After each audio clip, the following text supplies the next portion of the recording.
Overthinking only leads to exhaustion, not answers. Overthinking drains your energy, steals your peace, and leaves you feeling stuck. It's the constant replaying of scenarios in your mind, the what-ifs that never seem to end, and the fear of making the wrong choice. If you're tired of living in that cycle, constantly questioning yourself, it's time to stop. You don't need to have all the answers right away, and you don't need to have everything figured out to move forward. This book will show you how to let go of overthinking and embrace clarity. The goal isn't to be perfect or to stop thinking entirely, but to think with intention and focus. It's about making decisions with confidence, silencing the inner chatter, and finding peace in the present moment. It's about taking control of your thoughts, rather than letting them control you. The tools and strategies you'll discover here are simple but powerful. They'll help you break free from the mental fog that holds you back and give you the clarity you need to take action. In the following chapters, you'll learn how to overcome the fear of failure, let go of the need to control every outcome, and quiet the inner critic that tells you you're not good enough. It's about accepting that you don't need to have everything figured out right now. It's okay to trust yourself, make mistakes, and learn as you go. This journey isn't about achieving perfection. It's about progress. By the end of this book, you'll have the tools to live more freely, to make decisions with confidence, and to stop letting overthinking stand in your way. If you're ready for a life with less doubt and more clarity, you're in the right place. Chapter 1. Understanding Overthinking. Overthinking is one of those things we all experience but rarely talk about. It's that endless loop of thoughts, where you replay conversations, make every decision feel like life or death, and second-guess yourself over and over. It's like your brain can't turn off, and no matter how hard you try to quiet it, the thoughts keep coming. You think you're solving a problem, but the more you try to figure it out, the more tangled you become. In simple terms, overthinking happens when you spend more time thinking about something than is necessary or helpful. Instead of solving a problem or making a decision, you just keep turning the situation over and over in your mind, looking at it from every angle, trying to predict the outcome. But the more you think about it, the less clarity you actually get. It's like trying to find your way out of a maze while you're blindfolded. You're only getting more lost. It's easy to fall into the trap of overthinking. At first, you might think you're being careful or making sure you're not missing any important details. But soon enough, this careful attention turns into doubt. Should you have said something different in that conversation? Should you have taken the other job? Was that decision you made last week the right one? Your mind starts looking for things to worry about, and before you know it, you're consumed by it. When you're in that cycle, it feels like you're stuck in a mental traffic jam. You can't move forward because you're bogged down by endless thoughts. And the frustrating part is that you can't seem to stop yourself, even if you want to. Overthinking pulls you into the past or the future and away from the present. You might feel like you're preparing yourself for what's coming, but in reality, you're just putting off what needs to be done. What many people don't realize is that overthinking is a pattern, not a permanent state. It doesn't define who you are, but it can definitely shape how you experience life. And the more you overthink, the more you feed into it, reinforcing the cycle. But here's the key. The cycle is not unbreakable. Understanding why it happens and recognizing when it starts can help you stop it before it takes over. When we overthink, we often feel like we're being productive or smart, but that couldn't be further from the truth. Overthinking isn't problem solving. It's just thinking for the sake of thinking. It's like trying to fix something that isn't broken, but the more you tinker with it, the worse it gets.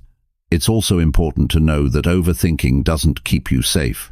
In fact, it does the opposite. It causes more stress, more anxiety, and more indecision. Overthinking often comes from a place of fear or insecurity. It's your mind's way of trying to protect you, to prevent you from making mistakes or looking foolish.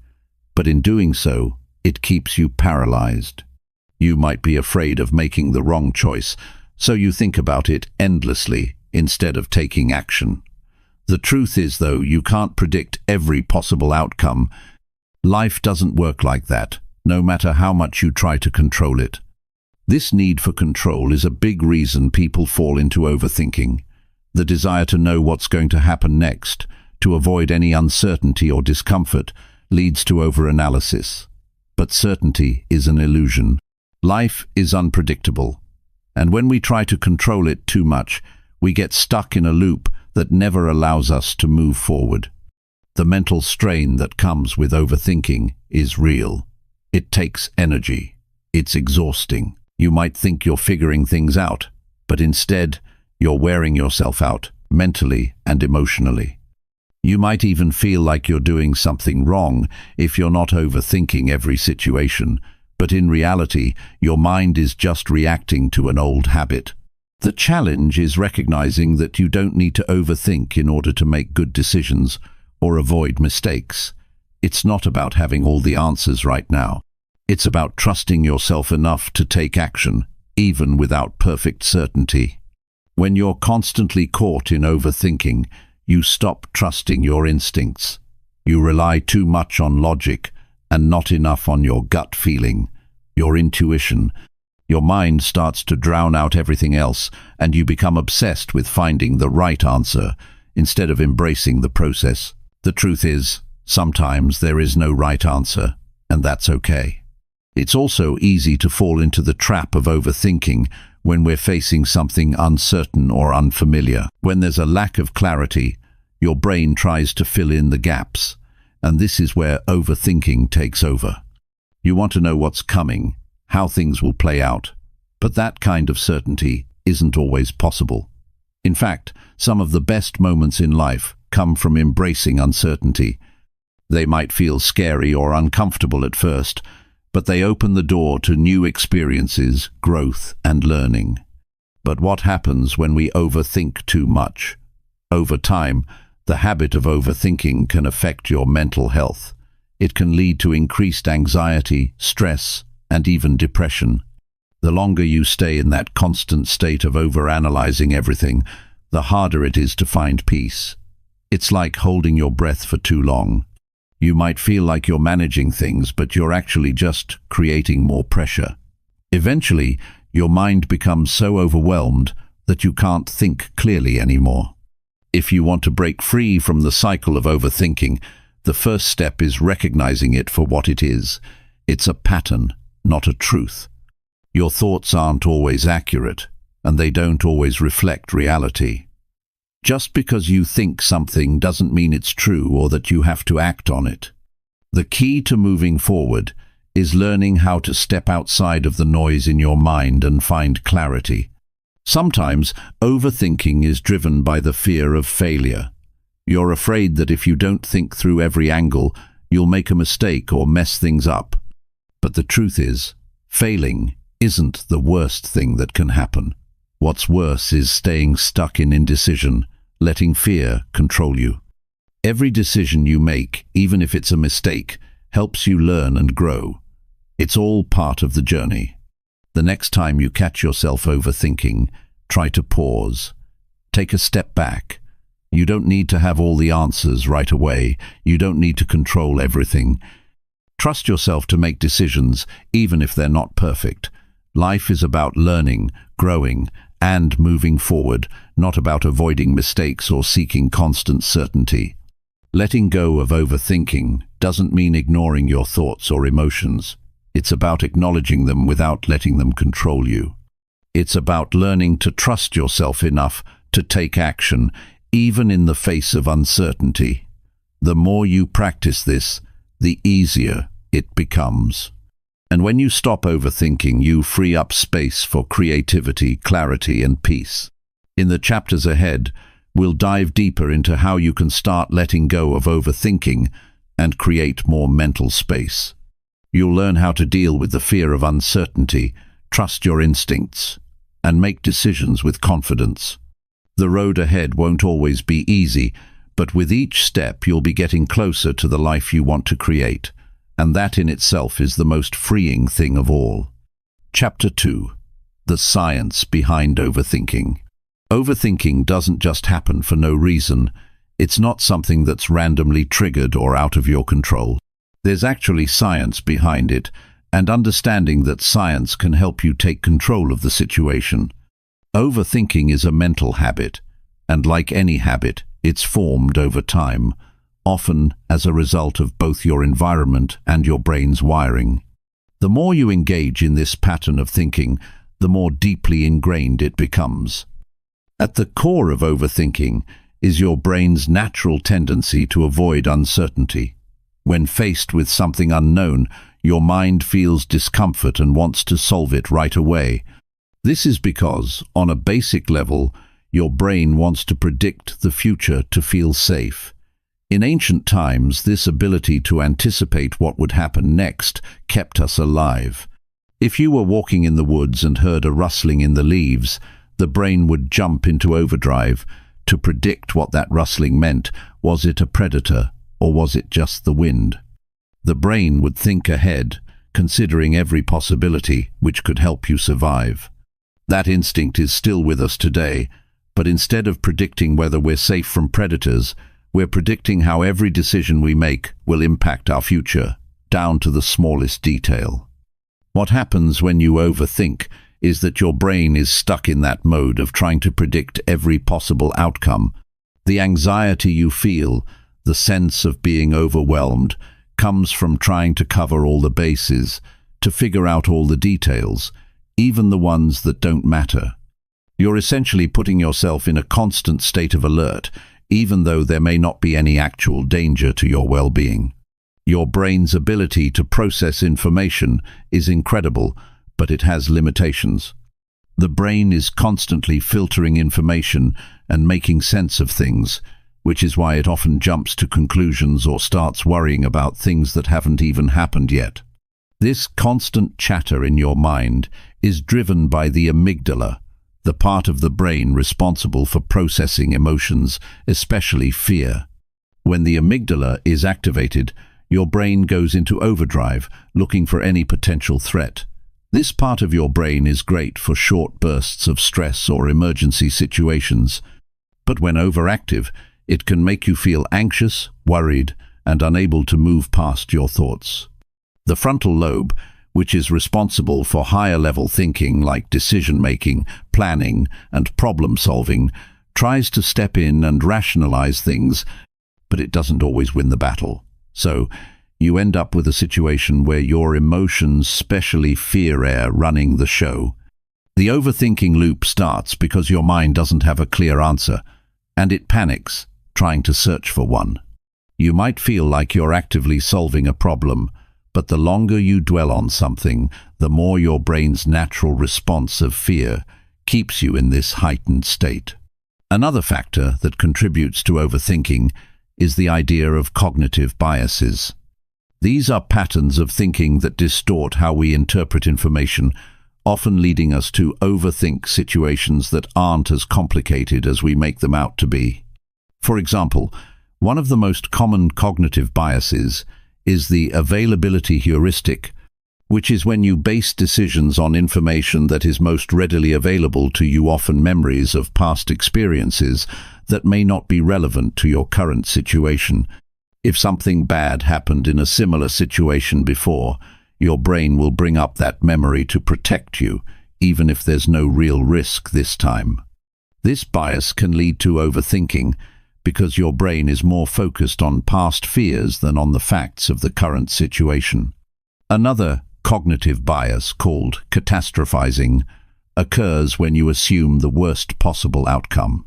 When you overthink, your brain might start imagining worst-case scenarios, assuming that if something can go wrong, it will. This can make even small decisions feel like they have huge, irreversible consequences, even when they don't. You start to predict all the things that could go wrong instead of focusing on the things that could go right. The thing is, your brain doesn't always distinguish between real threats and imagined threats. When you're thinking about something that causes anxiety, even if it's not directly harmful, your body reacts as if it were. Your heart rate increases, your muscles tense up, and your mind races with worry. This physical response, which is part of your body's natural fight or flight system, can trick you into thinking that the situation is far more dangerous than it actually is. Another element of overthinking is related to the constant stream of information we face in today's world. The way we are constantly connected to technology means we're exposed to an endless stream of news, social media, and opinions. This constant bombardment of information can overwhelm the mind, making it difficult to focus and process information properly. Over time, your mind becomes conditioned to keep seeking more and more information in order to feel like you're in control. But instead of finding peace or clarity, you just find more things to worry about. Your brain is overloaded with data, and it starts running in circles, trying to make sense of it all. Add to that the pressure we often place on ourselves to be perfect. When we hold ourselves to unrealistic standards, we add fuel to the fire of overthinking. The brain starts to feel that anything less than perfection is a failure, and so you overanalyze every decision, every move, trying to avoid making any mistake. But perfection is an illusion. No one is perfect, and expecting yourself to be perfect only sets you up for frustration. You'll never be able to predict or control every single outcome, no matter how much you overthink. Over time, overthinking becomes not only a mental habit, but a physical one. Your body becomes conditioned to this heightened state of stress. You might not even notice it, but if you're constantly overthinking, your muscles stay tense, your mind stays alert, and you're always on edge. This can contribute to chronic stress, which has real negative effects on your body. You may experience trouble sleeping, digestive problems, or even chronic pain as a result of this constant mental strain. The cycle becomes even harder to break when your body starts reacting to overthinking physically. Understanding the science behind overthinking can be a game changer when it comes to breaking free from the cycle. It helps you realize that your brain is doing its job by processing information, but it's also taking things too far.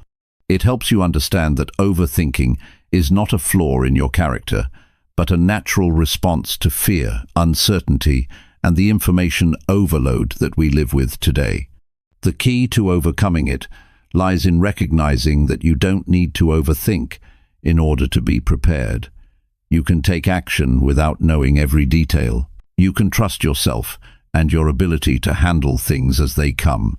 Once you recognize the science behind overthinking, you can start to detach from the need to predict every possible outcome.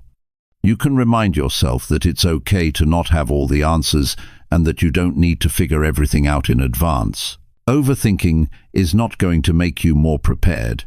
It's going to keep you stuck. And the more you practice stepping back from those overactive thoughts, the easier it becomes to move forward with confidence, even in uncertainty. The next step is realizing that your brain will continue to try and bring you back into the cycle.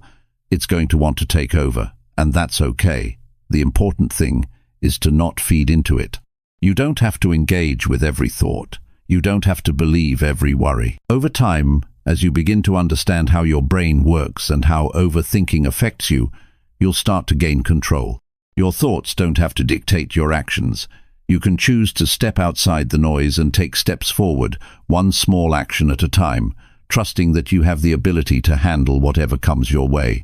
Chapter 3. Identifying your triggers. Overthinking isn't something that happens out of nowhere. It's triggered by various factors, some of which are deeply rooted in your life experiences and current circumstances. The key to breaking free from the overthinking cycle is understanding what specifically sets it off for you. Once you can identify your triggers, you can begin to take steps toward reducing their impact and regaining control of your mind. Think about the times when you find yourself overthinking. Is it when you're making a big decision, like choosing a career path or making a major purchase? Or is it when you're faced with a conflict, either with someone else or within yourself? Many people find that their overthinking is most intense when they are faced with uncertainty.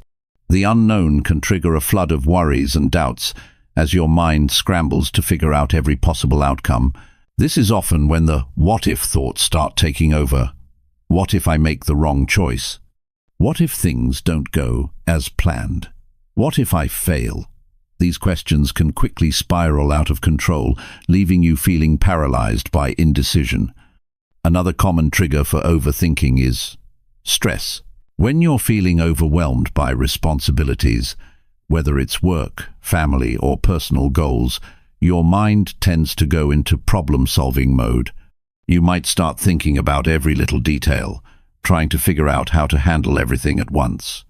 This can lead to mental exhaustion and a sense that you're never truly in control. Stress can make it harder to focus and can amplify feelings of doubt and uncertainty, causing your thoughts to race in circles without offering any real solutions. Social situations can also be triggers for overthinking. Many people experience a surge of overthinking after a conversation or interaction, especially if there's been a misunderstanding or if they're unsure about how they were perceived. It's easy to start questioning every word you said, wondering if you made the right impression or if you said something that might have offended someone. You might even replay the situation in your mind, going over it repeatedly, trying to figure out what went wrong or how you could have said things differently. This constant replaying of events can leave you feeling stuck and prevent you from moving forward. Other times, overthinking arises from internal struggles. Negative self-talk, insecurity, or self-doubt can all contribute to a cycle of overthinking. If you're not confident in your abilities, or if you've experienced setbacks in the past, your mind might constantly second-guess your decisions and abilities. This lack of confidence can make you question even the most minor choices, causing you to overanalyze everything. In this state, it becomes difficult to trust your instincts or believe that you can handle challenges without obsessing over every little detail. Perfectionism is another common trigger for overthinking. If you have high standards for yourself, you might feel the need to get everything exactly right. The fear of making a mistake or not living up to expectations can lead to an endless cycle of overthinking. Instead of taking action, you might spend hours or even days deliberating over every detail, trying to ensure that nothing goes wrong. But perfection is an illusion. It's impossible to predict every outcome or control every variable, no matter how hard you try. The pursuit of perfection can actually prevent you from taking the steps that would lead to progress, leaving you stuck in a loop of indecision and overthinking. External pressures can also exacerbate the tendency to overthink. Society often places expectations on us to succeed in certain areas, whether it's in our careers, relationships, or social lives. The pressure to meet these expectations can be overwhelming, especially when you feel that your worth is tied to your achievements. When you're constantly trying to meet external standards, you may start to question your decisions and your self-worth. This can lead to overthinking as you try to anticipate what others expect from you and how your choices will be judged. Another factor that contributes to overthinking is the way we perceive time. When we feel like we're running out of time or that we're on a tight deadline, the pressure can make our thoughts race. This can lead to a sense of urgency that encourages overthinking. Instead of taking a step back to think clearly and make well-considered choices, you might find yourself scrambling to make decisions quickly without giving yourself the time and space to process things properly. Over time, these triggers create a feedback loop that reinforces the habit of overthinking. The more you experience these triggers, the more your brain becomes wired to respond with excessive thought. What starts as an occasional moment of doubt or worry becomes a constant pattern, as your mind continues to react in the same way whenever you're faced with uncertainty, stress, or external pressure. Recognizing your triggers is the first step toward breaking the overthinking cycle. When you can identify what sets off your overthinking, you can start to take steps to manage it. Start by paying attention to when your thoughts begin to spiral. Are you feeling stressed, anxious, overwhelmed? Are you facing a big decision or trying to meet a certain expectation? Once you recognize the triggers, you can begin to challenge the thoughts and feelings that arise in response. For example, if you notice that uncertainty is a trigger for your overthinking, you can practice accepting that not everything is within your control.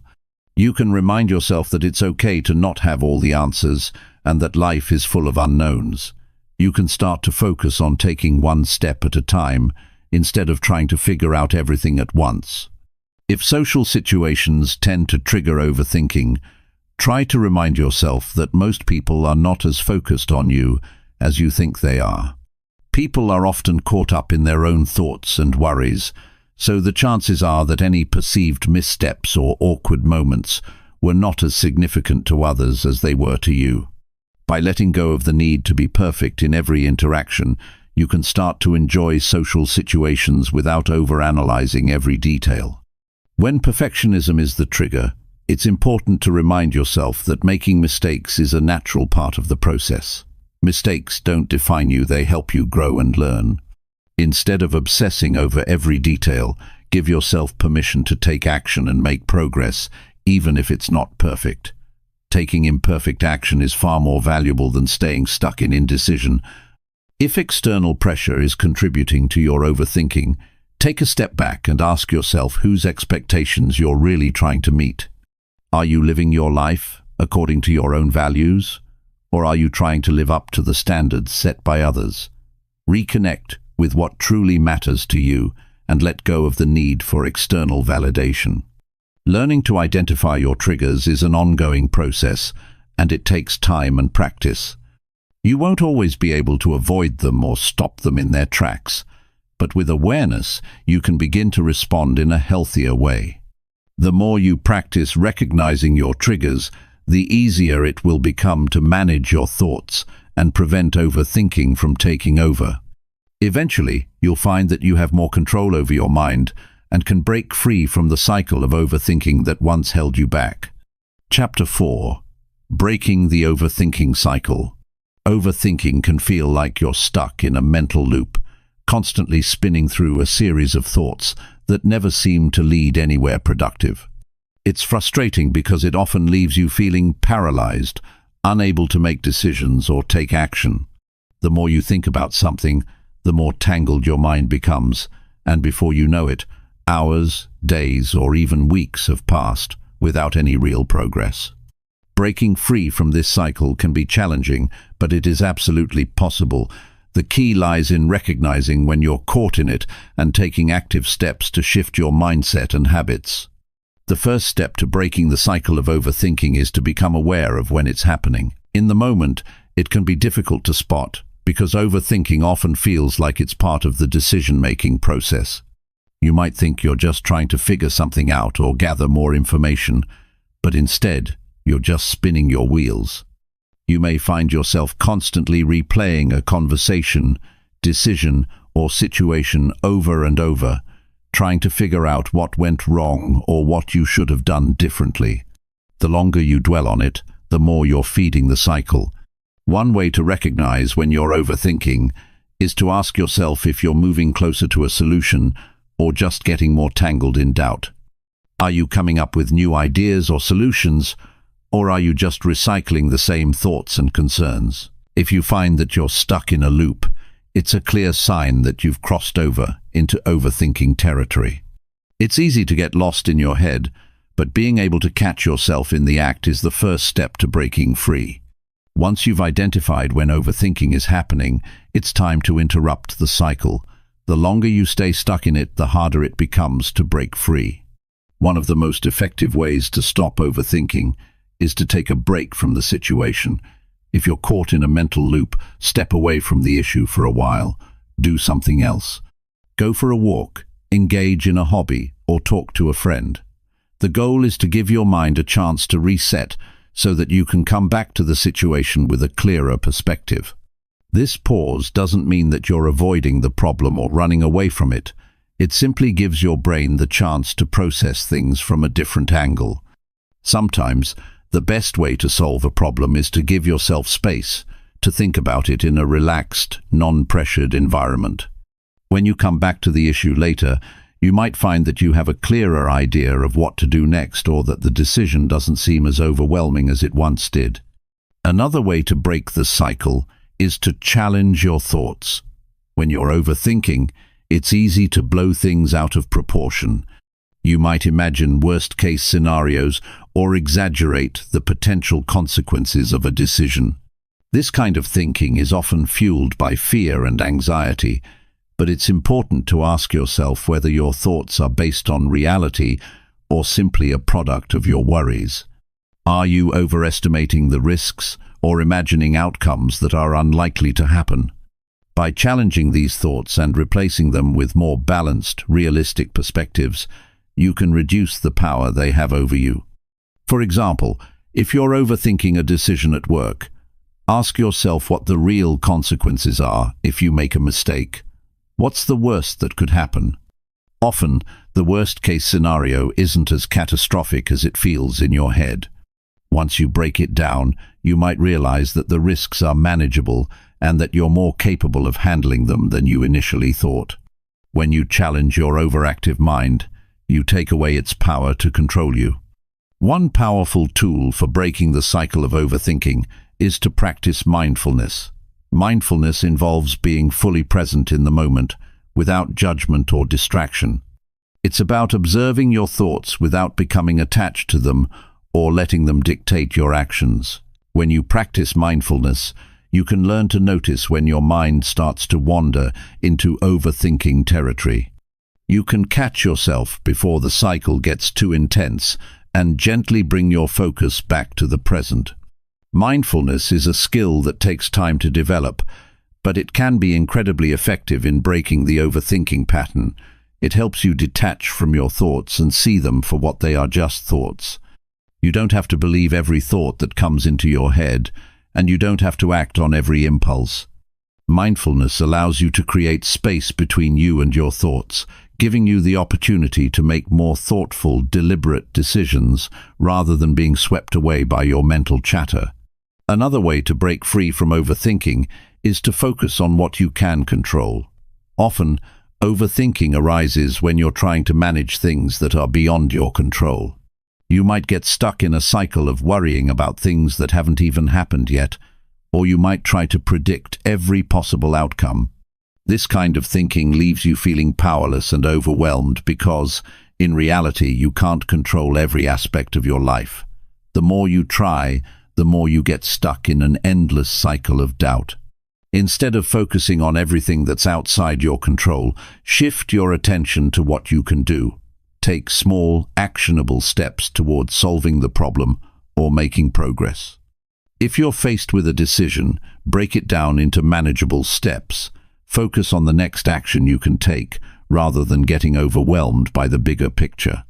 This will not only help you make more grounded decisions, but will also reduce the urge to overthink every possible scenario. You can also reduce the need to overthink by setting time limits for yourself. If you're struggling to make a decision, give yourself a set amount of time to think it over and then move forward. Trust that you've given it enough thought and that it's time to take action. The longer you spend overanalyzing, the more you'll delay making a choice and the more your mind will spiral into uncertainty. By setting a time limit, you force yourself to make a decision and move on, rather than getting stuck in an endless cycle of doubt. One of the hardest parts of breaking the overthinking cycle is learning to trust yourself. Overthinking often stems from a lack of confidence, as you question whether you're making the right choice or doing the right thing. But the more you practice making decisions and taking action, the more you'll build your confidence. Trust yourself to handle whatever comes your way, even if things don't go perfectly. Trust that you have the ability to adapt and learn from your experiences. Remember that breaking the cycle of overthinking is a process. It won't happen overnight, and you may find yourself slipping back into old habits from time to time. But with practice, you'll become better at recognizing when you're overthinking and taking steps to move past it.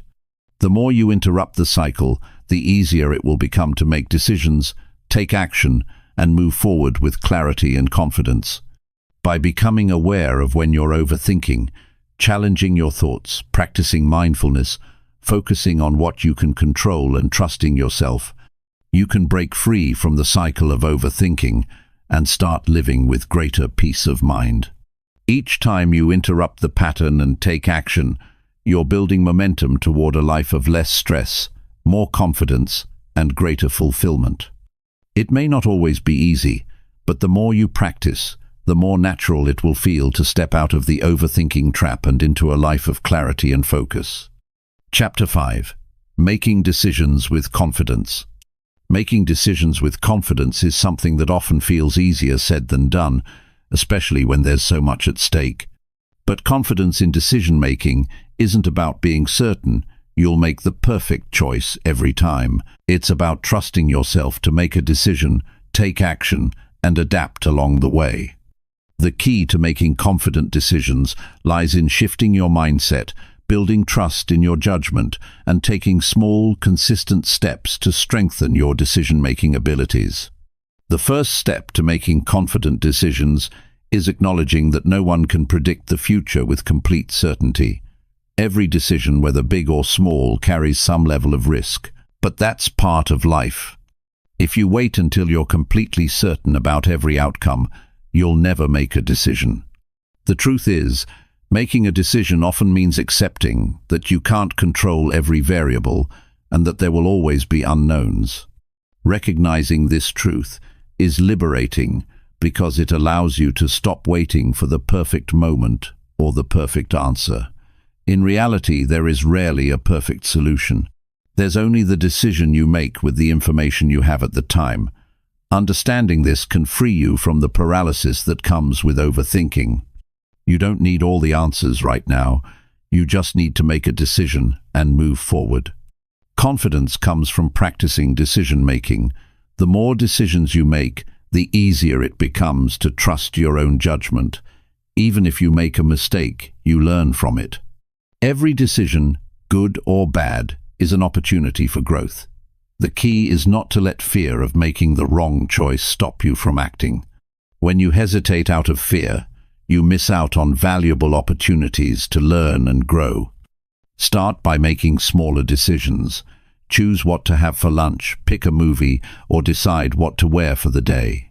These decisions may seem trivial, but they're a great way to practice making choices without overthinking. The more comfortable you become with smaller decisions, the more confidence you'll build to make bigger ones. As you get into the habit of making decisions, you'll become more comfortable trusting your instincts and taking action. Another important factor in decision-making is being clear about your values and priorities. When you know what matters most to you, it becomes easier to make decisions that align with your goals and beliefs. For example, if you value health and wellness, choosing to exercise rather than skip your workout becomes a clear decision that aligns with your priorities. Similarly, if you value personal growth, choosing opportunities that challenge you and help you grow will be easier because you know what you want to achieve. Knowing your values also helps you make decisions more quickly. When faced with a tough choice, you can ask yourself, does this align with my values? If the answer is yes, you can move forward with confidence. If the answer is no, you can take that as a sign to reconsider your options. Having this clarity eliminates the confusion and doubt that often come with decision-making. Another aspect of making confident decisions is learning to trust your intuition. Intuition is often seen as an abstract concept, but it's simply the gut feeling that arises when you have enough experience or knowledge to make a decision, even without all the details. It's the part of you that senses when something feels right or wrong, even if you can't explain why. Intuition doesn't replace rational thought. It works alongside it. When you learn to trust your gut feelings, you're tapping into your subconscious knowledge and experience. However, intuition isn't something you can simply turn on or off. It grows with experience. The more you make decisions, the more you tune into your own intuition. With time, you'll get better at recognizing the quiet, confident voice that helps guide your choices. When you feel that gut instinct pushing you toward one option over another, it's worth paying attention. Another key to making confident decisions is reframing the way you view mistakes. No one likes to make mistakes, but they are a natural part of life. Mistakes are not failures, they are learning opportunities. When you make a decision that doesn't work out the way you hoped, it's not the end of the world. It's a chance to adjust, pivot, and try again. Viewing mistakes as valuable learning experiences rather than setbacks can help you approach decision-making with less fear and more confidence. Being afraid of making mistakes can cause you to hesitate, second-guess yourself, and avoid making any decision at all. But inaction is often worse than making a decision and learning from it.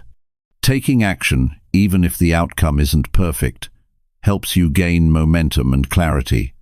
Each decision you make, whether it turns out as expected or not, teaches you something valuable that will help you make better choices in the future. You can also build confidence by focusing on the process, not just the outcome. It's easy to get caught up in the end result of a decision, but the process is just as important. When you focus on the steps you need to take to make a decision, gathering information, considering options, and weighing the pros and cons, you shift your attention from the pressure of getting the right answer to the practical task of making the best decision you can with the information available. This shift in focus helps reduce the anxiety and pressure that often accompany decision-making. Confidence also grows from a mindset of growth. When you approach decision-making with the belief that you can learn and grow from any situation, you naturally become more confident in your choices. Rather than seeing decisions as high-stakes situations, you can view them as opportunities for development. Even if things don't go perfectly, you'll gain experience that helps you make better decisions in the future. This mindset shift helps you approach decisions with a sense of curiosity and openness rather than fear or anxiety. It's also important to surround yourself with supportive people who encourage your decision-making process. The people you spend time with can have a significant impact on your confidence. Seek out individuals who inspire you, who trust you, and who believe in your abilities. Having a strong support system gives you the reassurance that even if a decision doesn't go as planned, you have people who will support you and help you bounce back. And remember that confidence in decision-making is not about perfection. It's about trusting yourself to make choices, take action, and learn from the experience. You won't always get it right, and that's okay. What matters is that you keep making decisions and keep moving forward. Confidence is built through action, not inaction. By taking small steps, trusting your judgment, and learning from each experience, you'll build the kind of decision-making confidence that allows you to face life's challenges with clarity and resilience. Making confident decisions is less about getting every choice right and more about trusting your ability to navigate whatever comes your way. Each decision, no matter how big or small, helps you grow stronger, clearer, and more capable. The more you embrace the process of making decisions, the more you'll strengthen your belief in yourself. Confidence isn't something you're born with, it's something you build, one decision at a time. Chapter 6. Silencing your inner critic. Learning to silence your inner critic is one of the most powerful ways to regain control over your thoughts and actions. We all have that voice inside our heads that questions our abilities, criticizes our choices, and amplifies our doubts. The problem is that voice often becomes so loud and persistent that it's hard to distinguish it from the truth. It can make us second-guess ourselves and hold us back from achieving our full potential. But what if you could learn to quiet that voice and replace it with something more supportive? Imagine the freedom and confidence you'd have if you could shut down those negative thoughts before they take control.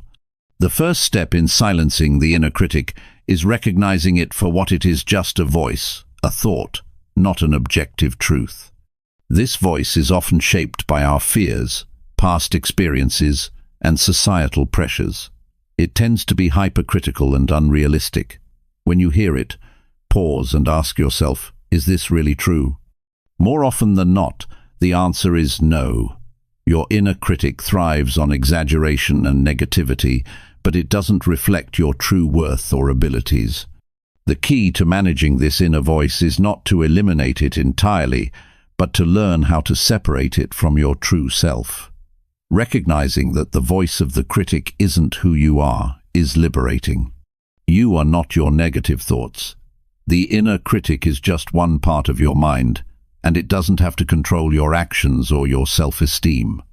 When you can identify these thoughts as temporary and unhelpful, it's easier to dismiss them and move forward. One way to quiet the inner critic is through awareness and mindfulness. Often, we're so caught up in our day-to-day thoughts that we don't even realize how frequently the inner critic is talking. You might hear it telling you you're not good enough, that you're going to fail, or that you don't deserve success. But the more you practice mindfulness, the more you can become aware of these thoughts as they arise. Once you notice them, you have the power to let them go. You don't have to entertain them or believe them. Instead, you can choose to focus on something else, something positive or neutral that doesn't trigger negative emotions. Another technique is to reframe the criticism in a more constructive way. For example, if your inner critic says, "You're terrible at this, you'll never get it right," reframe that thought into something more encouraging like, "I'm still learning, and every mistake is an opportunity to improve." This simple shift in perspective helps you see challenges as opportunities for growth rather than as confirmation of failure. It's about shifting the narrative in your mind from one of judgment to one of support. You can also challenge the validity of the inner critic's statements by comparing them to past experiences. Think back to times when you've been successful, when you've overcome obstacles, or when you've achieved something you didn't think was possible. Remind yourself of your strengths, talents, and accomplishments. The inner critic tends to focus on your weaknesses and mistakes, but you can counterbalance that by focusing on your achievements. By recalling real examples of when you've succeeded, you can begin to disarm the inner critic's power. Building self-compassion is another powerful tool in silencing the inner critic. Being kind to yourself when you make mistakes or face challenges is crucial for quieting that negative voice. The inner critic often thrives when you're hard on yourself, but when you approach yourself with compassion, understanding, and patience, it's much harder for the critic to gain traction. Instead of saying, "I'm such an idiot for making that mistake," try saying, "It's okay, everyone makes mistakes. I'll learn from this and do better next time." This gentle approach can gradually weaken the inner critic's grip on your mind.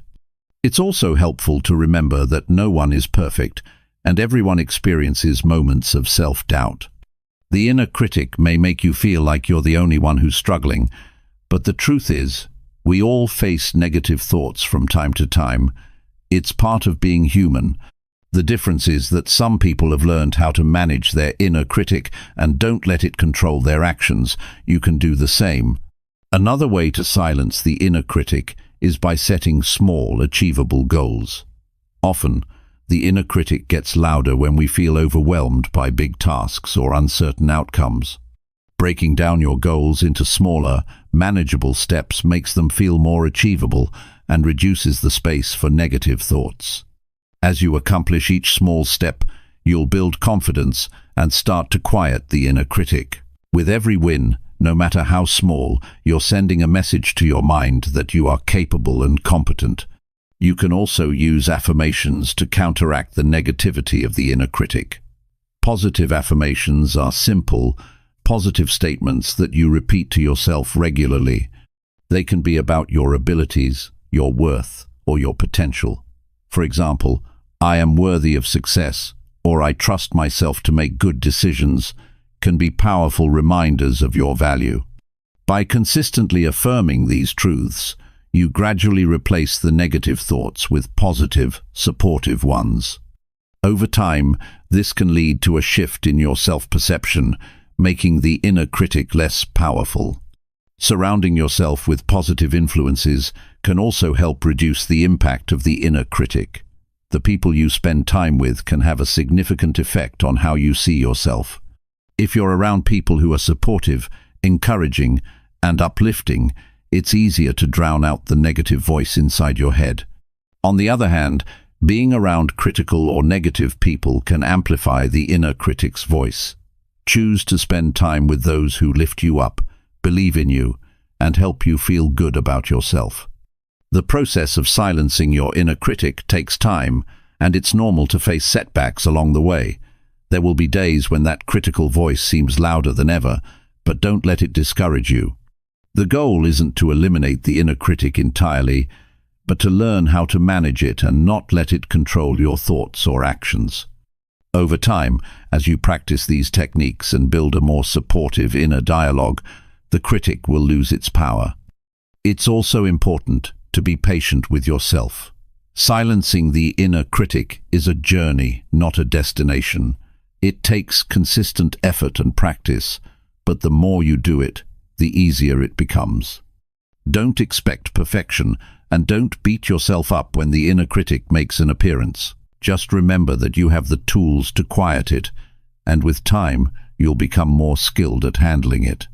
Ultimately, silencing your inner critic is about regaining control over your thoughts and replacing negativity with self-compassion, confidence, and support. It's about recognizing that the voice inside your head doesn't define you. You are worthy of success, and you are capable of achieving your goals. By practicing these techniques, you can quiet the inner critic and start living a life that's driven by positivity, self-belief, and the knowledge that you are enough, just as you are. Chapter 7. Letting go of the need for control. Trying to control everything around you is exhausting. It drains your energy, increases stress, and often leads to feelings of frustration when things don't go according to plan. The need for control is a natural human impulse. It gives us a sense of safety, certainty, and predictability. But in reality, control is an illusion. There are countless factors in life that are beyond our influence. The sooner you accept that, the more peace you'll find in your day-to-day life. It's easy to believe that if we could just get things under control, we would be able to relax and stop worrying. But control doesn't bring the relief we expect. Instead, it can create more tension and anxiety. When we obsess over every detail, we miss out on the joy of living in the moment. We become fixated on outcomes, on having everything go just right. And when things don't unfold as we imagine, it can feel like everything is falling apart. The truth is, life is unpredictable, and there will always be things that we can't control. One of the first steps toward letting go of the need for control is recognizing what you can and cannot influence. For example, you can't control how other people act, what the weather will be like tomorrow, or what's going to happen in the future. What you can control is how you react to these things. When you shift your focus from trying to control external circumstances to managing your own responses, you free yourself from unnecessary stress. Instead of wasting energy trying to change things that are outside your control, you can direct that energy into something productive like taking care of your well-being or working toward your goals. Letting go of the need for control also means letting go of perfectionism. Perfectionism thrives in an environment where we believe that if we control every detail, we will achieve a perfect result. But perfection is an impossible standard. No matter how hard we try, things will never be flawless. And that's okay. In fact, imperfection is often where the magic happens. It's in the mistakes, the missteps, and the detours that we learn and grow. When you stop trying to control every little thing, you open yourself up to the possibility of learning from the unexpected. You allow room for creativity, innovation, and personal growth. Another important part of letting go of control is learning to trust the process. We often feel the need to control every step of the journey, but sometimes the best thing we can do is trust that things will unfold as they're meant to. This doesn't mean that you should give up on planning or taking action. Rather, it means that you stop obsessing over the outcome. Instead of focusing solely on the destination, embrace the journey for what it is. Trust that each step you take is leading you to where you need to be, even if it doesn't always look the way you imagined. When you start to let go of control, it's also important to recognize the role of fear in your desire to control. Often, our need for control is driven by a fear of the unknown. We fear what might happen if things go off track. But the truth is, uncertainty is a part of life. Embracing it instead of fearing it can be incredibly liberating. Life doesn't have to be predictable to be beautiful. Sometimes the best things happen when we least expect them. The more we resist uncertainty, the more we suffer. But when we allow ourselves to be open to the unknown, we become more adaptable, resilient, and capable of handling whatever comes our way. Practicing mindfulness is a powerful tool when it comes to letting go of control. Mindfulness helps us stay grounded in the present moment and let go of the need to control everything. When we focus on the here and now, we stop worrying about the past or the future. We stop trying to manage everything and simply accept things as they are.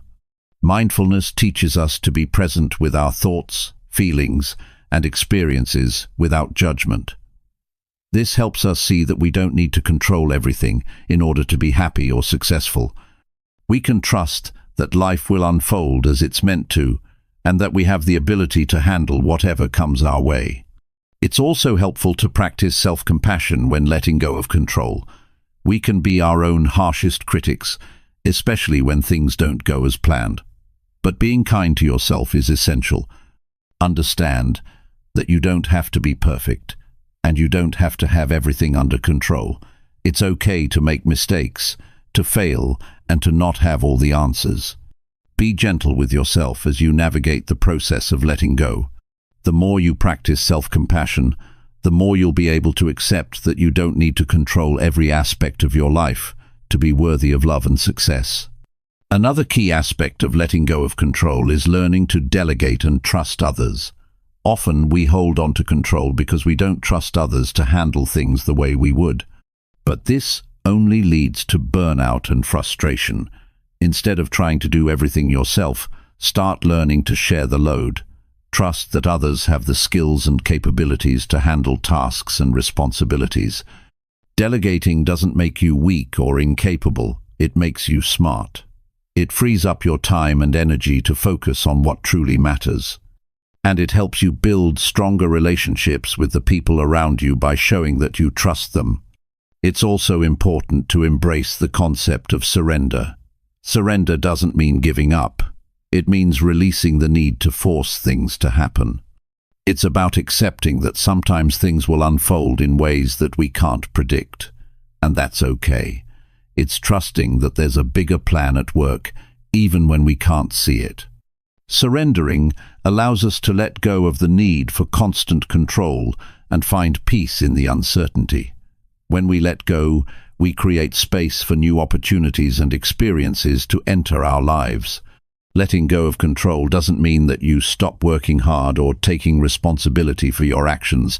It means that you stop trying to force outcomes and you trust that things will unfold as they are meant to. It's about finding peace in the process rather than obsessing over the end result. When you release the need for control, you open yourself up to new possibilities and create space for growth, creativity, and joy. Ultimately, the more you let go of the need for control, the more you'll experience freedom. You'll stop carrying the weight of the world on your shoulders and start living with a greater sense of ease. You'll find that you can still accomplish your goals and live a fulfilling life, even if things don't always go according to plan. When you let go of the need for control, you free yourself to enjoy life as it comes, knowing that you have the strength and resilience to handle whatever challenges may arise. Chapter 8. Detaching from negative thoughts. Negative thoughts can feel overpowering, especially when they seem to take over your mind without warning. They appear in the quiet moments when you're alone with your thoughts or when things aren't going as planned. These thoughts often create a loop, repeating themselves and growing stronger. They can make you doubt your abilities, question your decisions, or feel like you're not enough. In reality, these negative thoughts don't reflect who you are or your worth. They are simply your mind reacting to stress, fear, or uncertainty. Recognizing this is the first step in freeing yourself from their grip. It's important to realize that negative thoughts are not truths. They don't define you or your future. Everyone has them at some point. They can be triggered by many things: past experiences, insecurities, or even small setbacks that feel overwhelming in the moment. But the key is not to get trapped by them. Negative thoughts thrive when we give them too much attention or when we let them dictate our emotions and actions. The more energy we give to them, the stronger they become, and before long they can cloud our judgment and steal our peace of mind. The first thing you can do to detach from negative thoughts is to challenge them. When a negative thought arises, ask yourself whether it's really true. Often, these thoughts are based on assumptions or fears rather than facts. For example, you might think, "I'm terrible at this," after making a mistake. But is that true? Or is it just a momentary setback? Maybe you've succeeded at similar tasks before. Or maybe this mistake is just part of the learning process. When you question the validity of negative thoughts, you give yourself the space to think more clearly and rationally. It can also help to recognize when negative thoughts are based on past experiences rather than the present moment. Sometimes our minds link present situations to past failures or traumas, which creates unnecessary anxiety. It's easy to fall into the trap of believing that the past will repeat itself. But the truth is that every moment is different.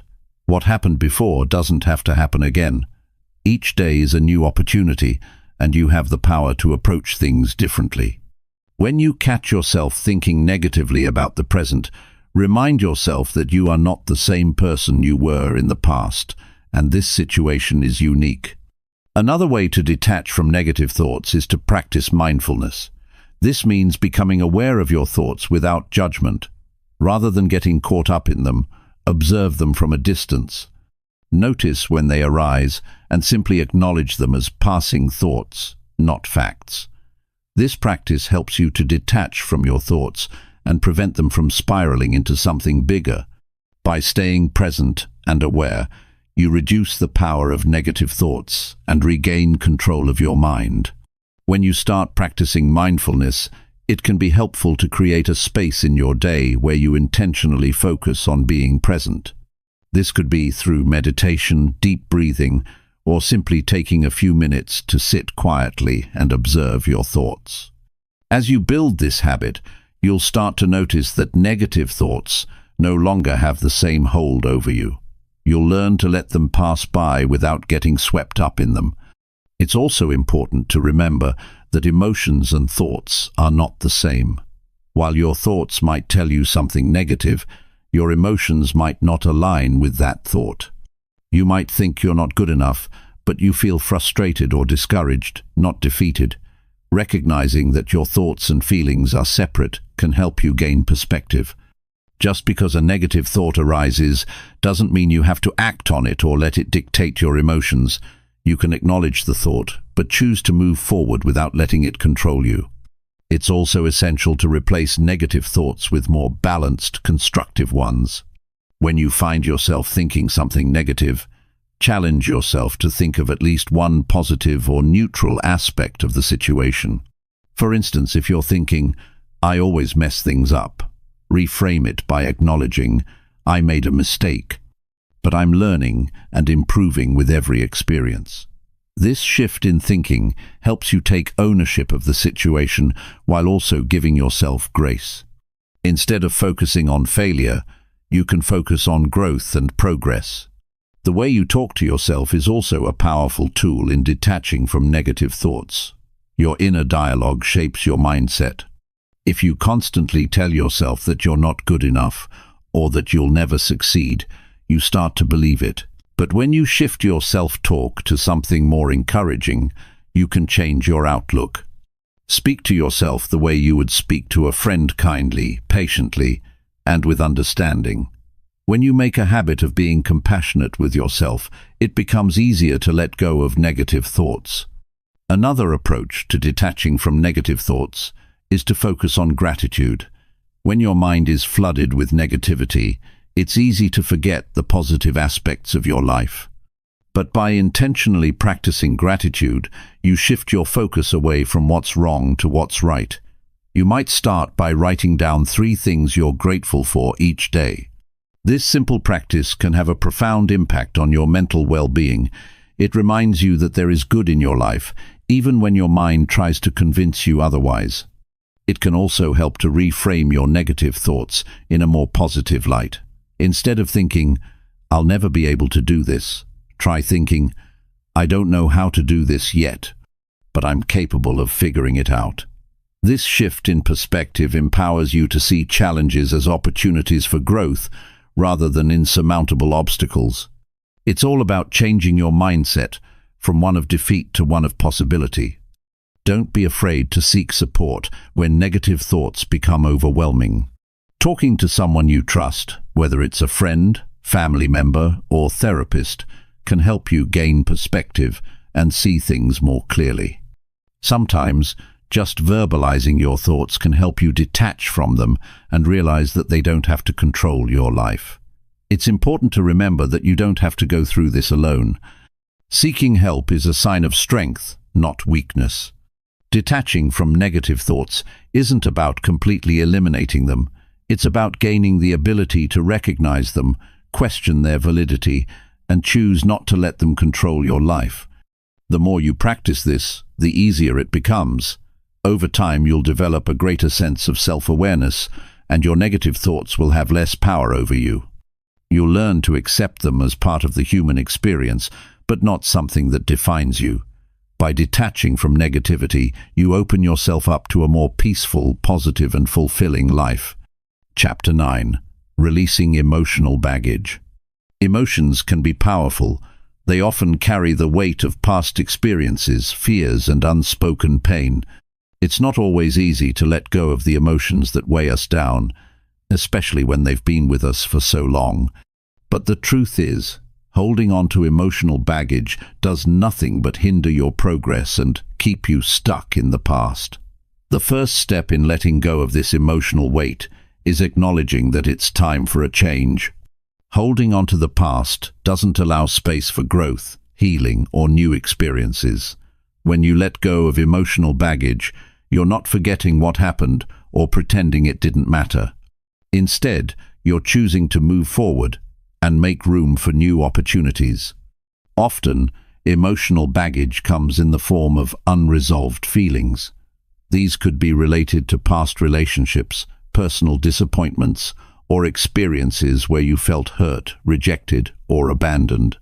What makes these emotions so heavy is the fact that they are tied to old wounds, places in our hearts that haven't fully healed. When we continue to carry these emotions, they become like anchors, weighing us down every time we try to move forward. The more we hold on to them, the more they define our actions and choices. We end up repeating patterns from the past, thinking that's all we're capable of, or becoming afraid to open ourselves to new possibilities. One of the most important things to realize is that these emotions do not define who you are. You are not your past, and you are not the mistakes, regrets, or disappointments you may have experienced. While they are part of your story, they don't have to shape your future. Letting go of emotional baggage starts with changing your perspective. Instead of seeing these experiences as burdens, try to view them as lessons. Each experience, even the painful ones, holds the potential for growth. They've helped shape you into who you are today, but they don't need to hold you back. A big part of letting go involves forgiving. Forgiving others, and, just as importantly, forgiving yourself. Forgiveness doesn't mean excusing what happened or pretending it didn't hurt. It simply means releasing the power that the situation or person has over you. When you forgive, you let go of the emotional grip that past events have on your heart. You free yourself from the need for closure or justice, and you stop allowing the past to dictate your emotions. Forgiveness can be challenging. It's easy to feel like you need an apology or an explanation before you can let go. But the truth is, forgiveness is something you do for yourself, not for the other person. You are the one carrying the weight. They may never offer an apology, and you can't control that.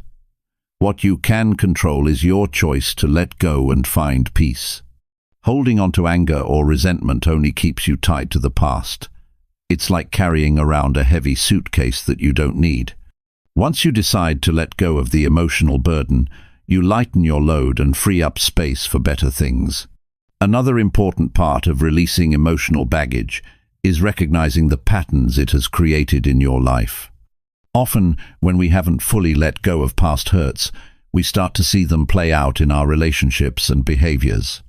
For example, someone who has been hurt in a past relationship might struggle with trust in future relationships, even if the person they are with is completely trustworthy.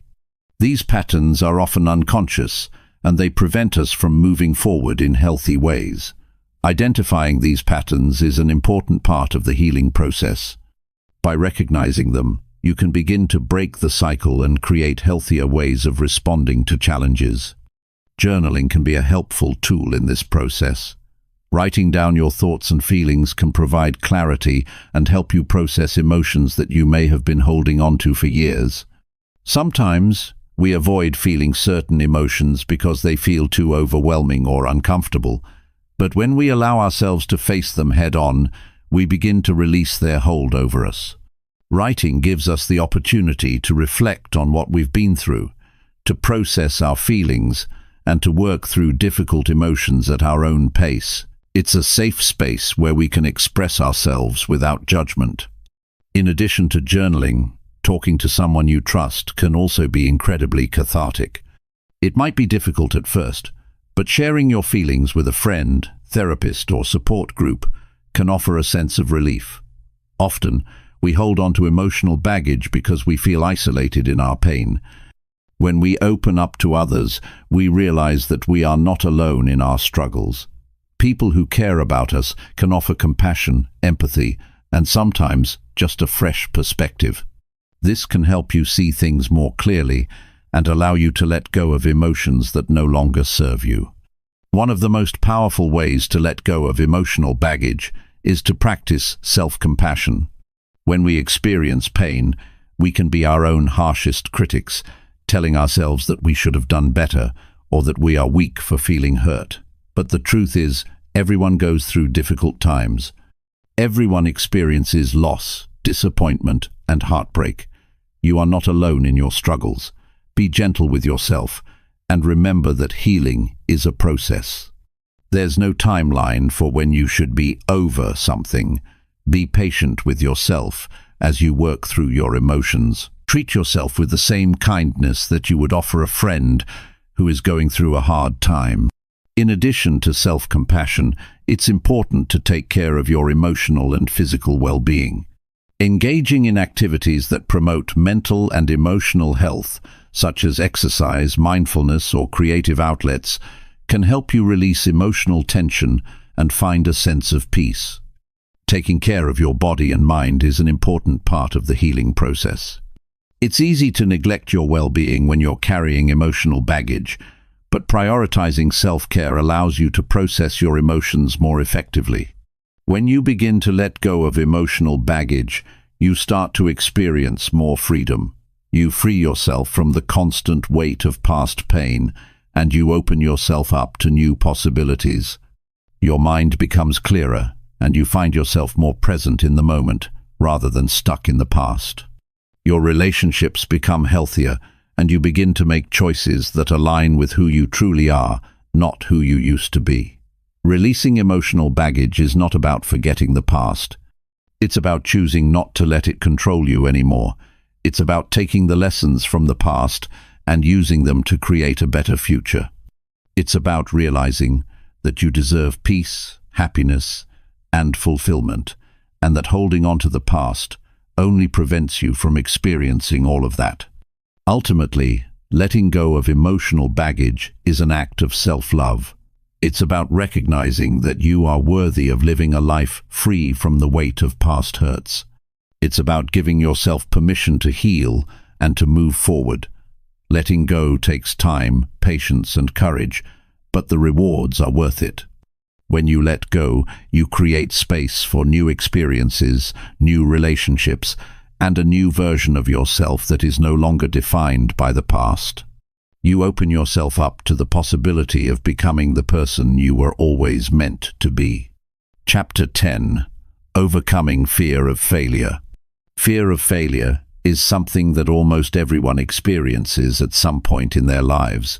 It can feel overwhelming, paralyzing, and often holds us back from pursuing our goals and dreams. We spend so much time worrying about the possibility of things going wrong that we convince ourselves it's better not to try at all. But the truth is, failure is not the end. It's simply part of the journey. The fear of failure comes from a place of uncertainty. We fear the unknown, the things we cannot control, and the possibility of disappointment. This fear can sometimes be so strong that it causes us to doubt our own abilities and hold ourselves back from taking risks or stepping outside of our comfort zone. What we need to realize is that failure is not a reflection of who we are. It's a natural part of growth. No one succeeds every single time they try. In fact, some of the most successful people in the world have failed more times than they can count. The difference is, they didn't let those failures define them. Instead, they used them as stepping stones to success. Failure is an opportunity to learn, to grow, and to become better at what we do. It teaches us valuable lessons that we can use the next time we face a challenge. Without failure, there can be no growth. If we never try, we never have the chance to succeed.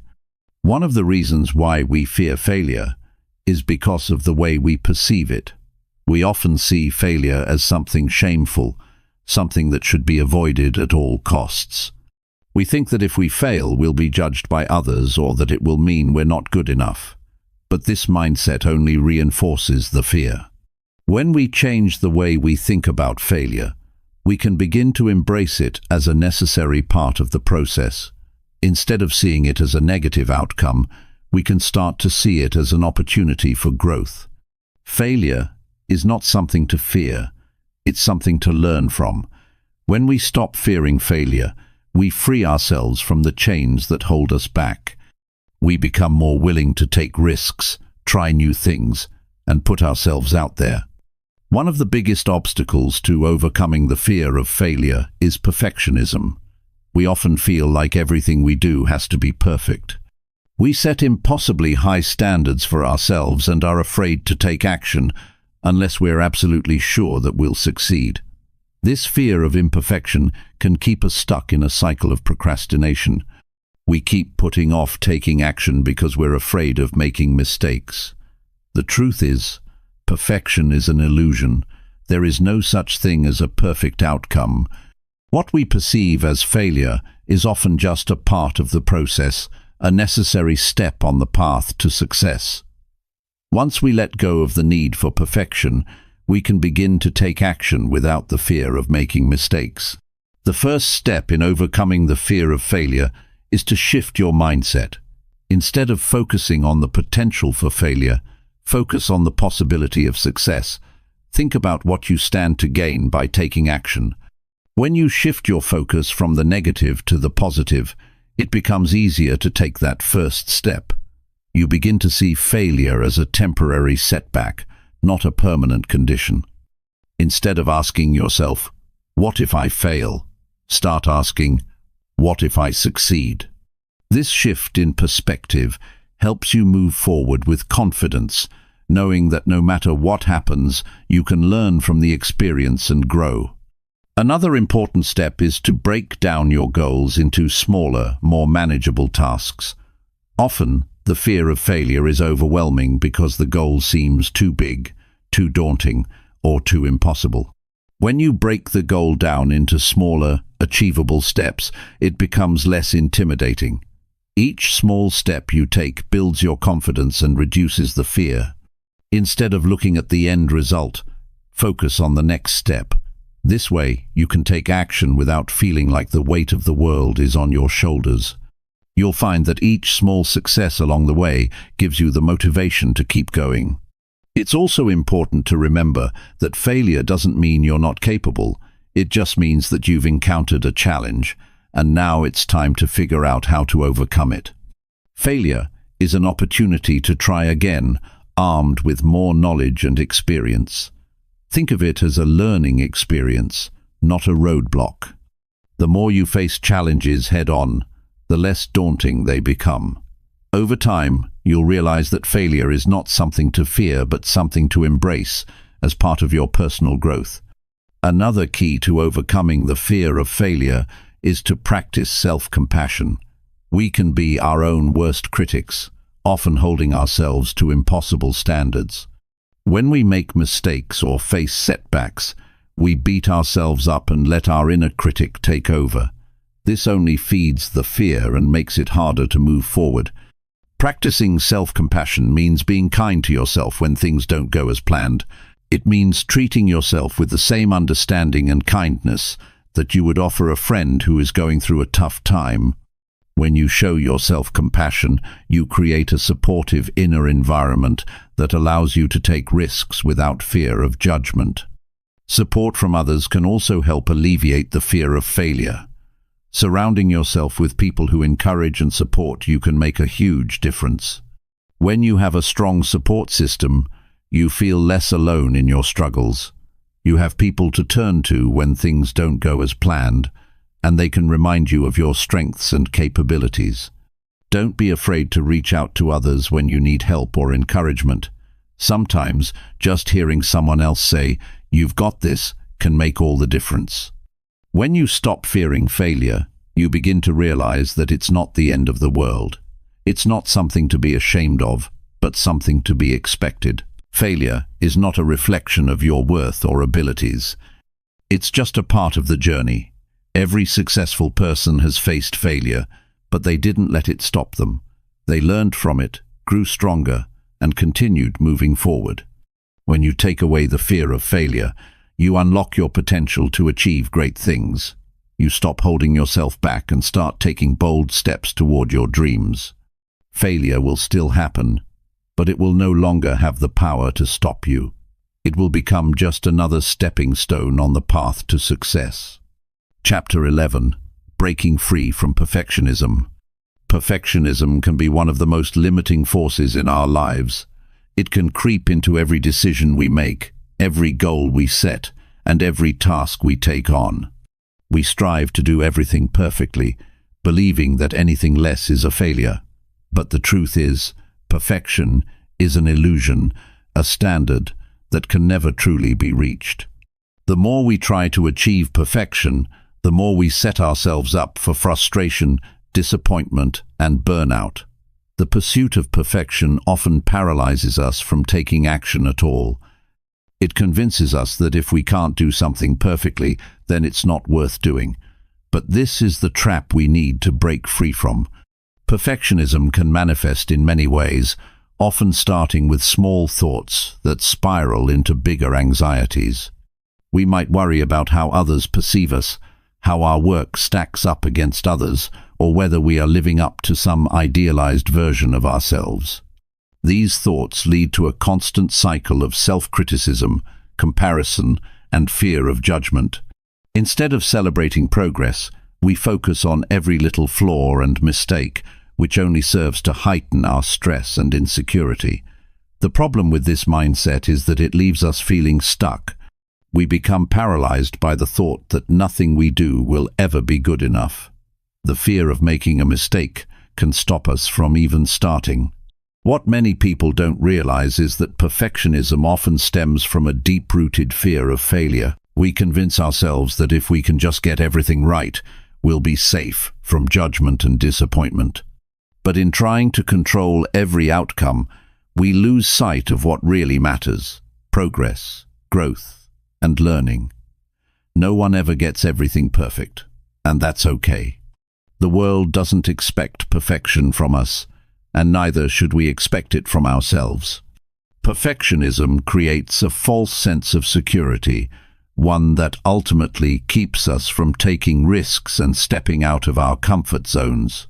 The first step in breaking free from perfectionism is recognizing it for what it is. It's not a desire to improve or do things well. it's a fear of not measuring up. It's important to understand that perfection is not a requirement for success.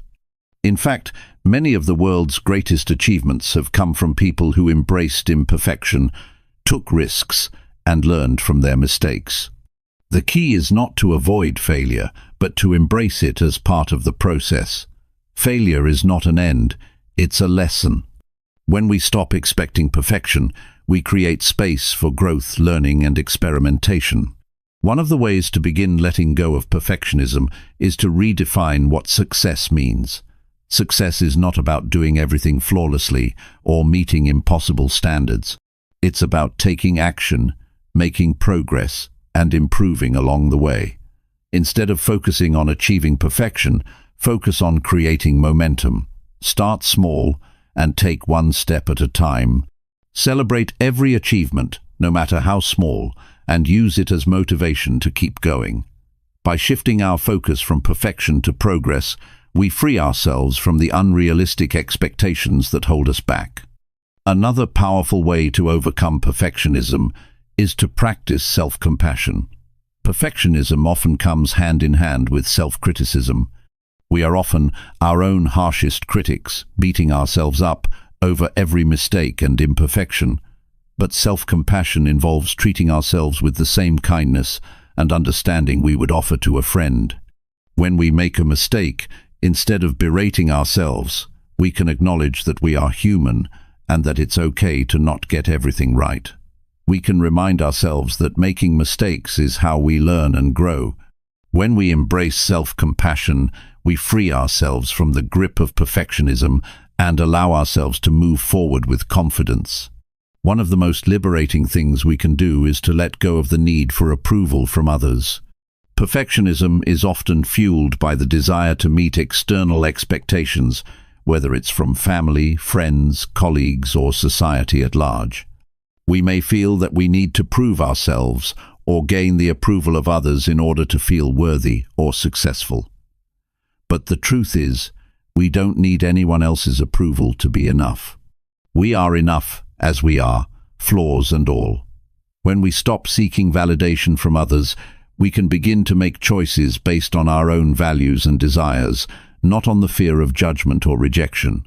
This shift in mindset is empowering and liberating, allowing us to pursue what truly matters to us without being held back by perfectionist tendencies. It's also important to acknowledge that perfectionism often leads to burnout. When we push ourselves too hard in the pursuit of perfection, we risk exhausting ourselves both mentally and physically. The constant pressure to be perfect can lead to stress, anxiety, and even depression. It's essential to find balance and prioritize self-care.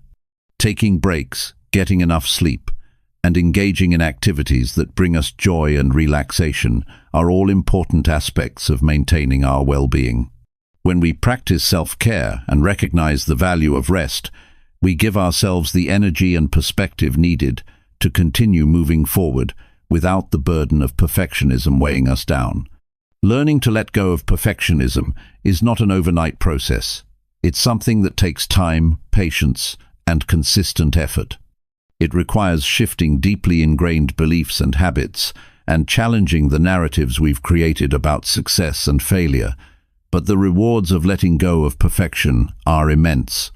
We become more confident, more resilient, and more willing to take risks. We learn to appreciate the process of growth and become less focused on the outcome.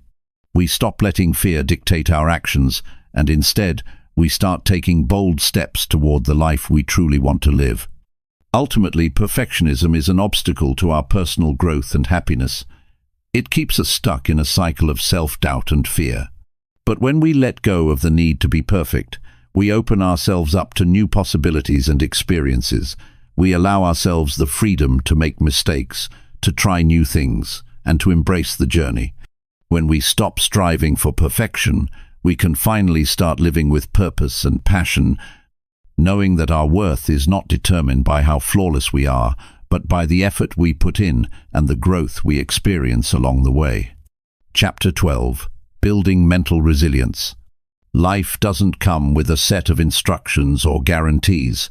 which is why building mental resilience is so crucial.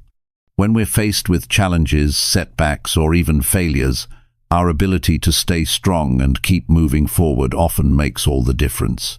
It's not about avoiding hardship, it's about how we respond to it. Resilience isn't something you're born with. It's something you develop through experience, perspective, and consistent practice. It's not always easy, but it is absolutely possible to build, and the benefits are profound. The good news is that anyone can become more resilient. It starts with understanding what resilience truly is. Mental resilience is the ability to bounce back from adversity.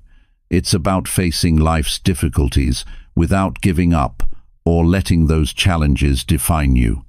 When things don't go as planned, resilient people don't quit. Instead, they look for ways to adapt and learn from their experiences. It's easy to feel overwhelmed when life presents obstacles, but those who develop resilience can stand firm in the face of stress and continue pushing forward, even when it feels impossible. In essence, resilience is not the absence of challenges, but the ability to persevere through them. There's a common misconception that resilience means being tough or unemotional, but that's not the case. Resilience involves feeling your emotions, acknowledging your struggles, and still choosing to move forward. It's not about ignoring pain or pretending that everything is fine when it's not. It's about accepting that setbacks are part of the process and having the mental strength to keep going. This process doesn't mean that you won't feel sad, frustrated, or scared at times. It means that despite those feelings, you are able to keep taking steps in the right direction. Building mental resilience begins with changing how we view challenges. When things go wrong, it's natural to feel discouraged, but resilience allows us to reframe those situations. Instead of seeing a setback as a failure, resilient people view it as an opportunity to learn and grow. It's all about shifting your mindset. If you look at every challenge as a lesson in disguise, you start to change the way you approach problems. The road may be bumpy, but resilience helps you stay on course. One of the keys to building mental resilience is learning to manage your thoughts. Overthinking and negativity can quickly take hold when faced with adversity. The mind has a tendency to spiral, feeding on fears and doubts, but resilience comes from challenging those thoughts. When negative thoughts arise, it's important to take a step back and ask yourself if they are true or helpful. By questioning these thoughts, you can prevent them from taking over and stop them from dragging you down. Self-compassion also plays a huge role in developing resilience. When we face setbacks, it's easy to be hard on ourselves, but harsh self-criticism only weakens our ability to bounce back.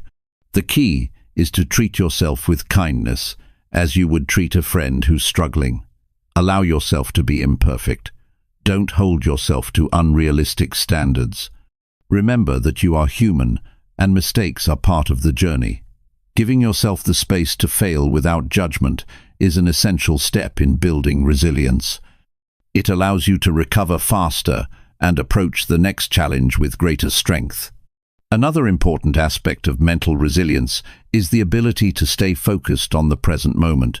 When we encounter difficulties, our minds often wander to what might go wrong or to the fear of what the future holds. This can easily drain our energy and prevent us from taking action. Resilience comes from staying grounded in the now, dealing with today's problems without getting overwhelmed by tomorrow's uncertainties. Mindfulness is an excellent tool for developing this focus. It helps you stay aware of what's happening around you and keep your attention on what's most important. Having a strong sense of purpose also plays a significant role in resilience. When you know why you're doing something, it gives you the strength to keep going, even when things get tough. People who are resilient often have a deep connection to their goals or values. They understand why they are pursuing their dreams and know that the struggles they face are just temporary obstacles. This sense of purpose helps them stay motivated and focused, even when the going gets tough. When you feel deeply connected to your why, resilience becomes much easier to maintain. Building resilience also requires flexibility. Life doesn't always go as planned, and being able to adjust and adapt is crucial to mental strength. When faced with challenges, it's essential to be open to different solutions. If your original plan doesn't work, don't give up entirely. Instead, look for alternative paths to your goal. Flexibility allows you to navigate obstacles with more ease and less frustration. Support from others is another key factor in developing resilience. We all need help sometimes, whether it's from friends, family, or colleagues. Having a strong support system makes it easier to cope with difficulties. When you have people around you who believe in you and encourage you, it gives you the strength to keep going. Don't be afraid to lean on others when you need to. Resilience doesn't mean going it alone. It means knowing when to reach out and ask for help.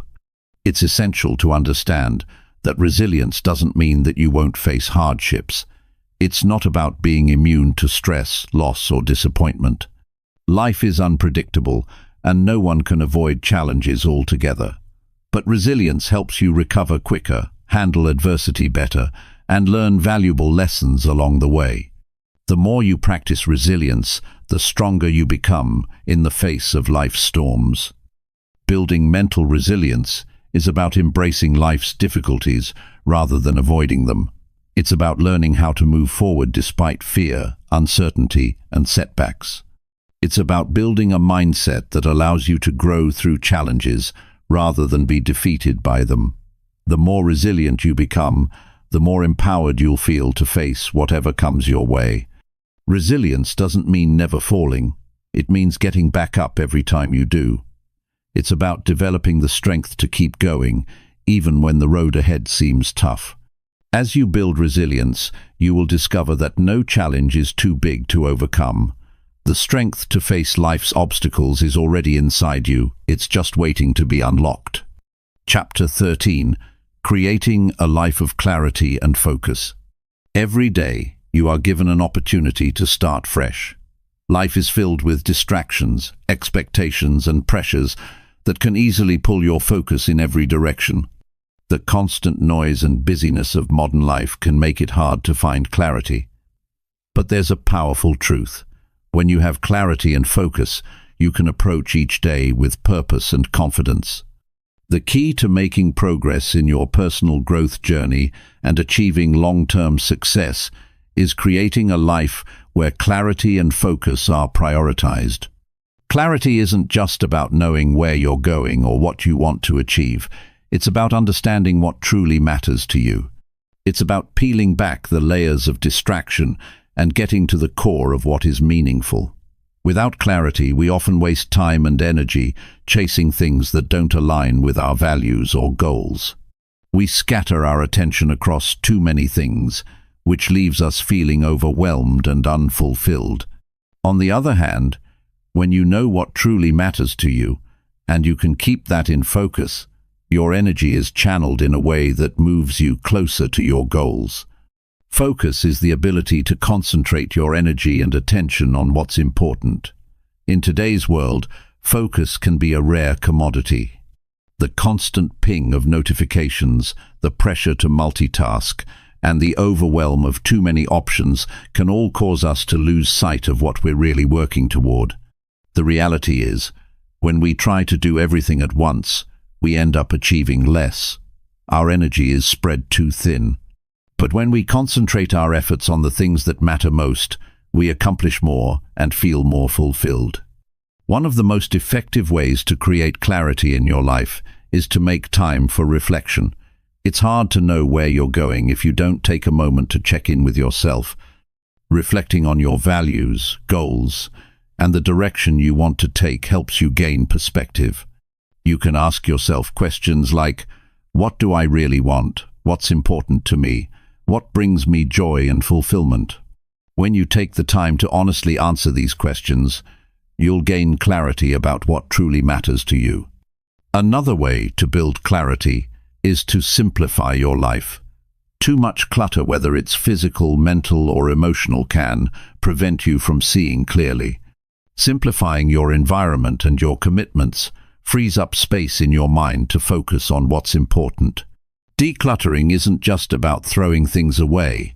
It's about letting go of distractions that don't serve your goals.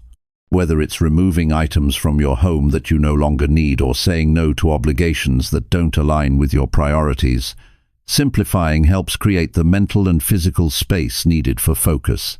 The power of focus lies in your ability to block out distractions. In a world where distractions are everywhere, learning to protect your focus is a game changer. One way to do this is by setting clear, intentional goals. When you know exactly what you're working toward, it's easier to stay focused on the task at hand. Rather than letting your attention wander from one thing to another, you can concentrate on one objective at a time. Focus is also about discipline. It's about making the decision to ignore distractions and stay present in the moment, whether it's in a meeting, during work, or while spending time with family and friends. The more you practice focus, the easier it becomes to keep your attention where it matters most. Another key to focus is learning how to manage your energy.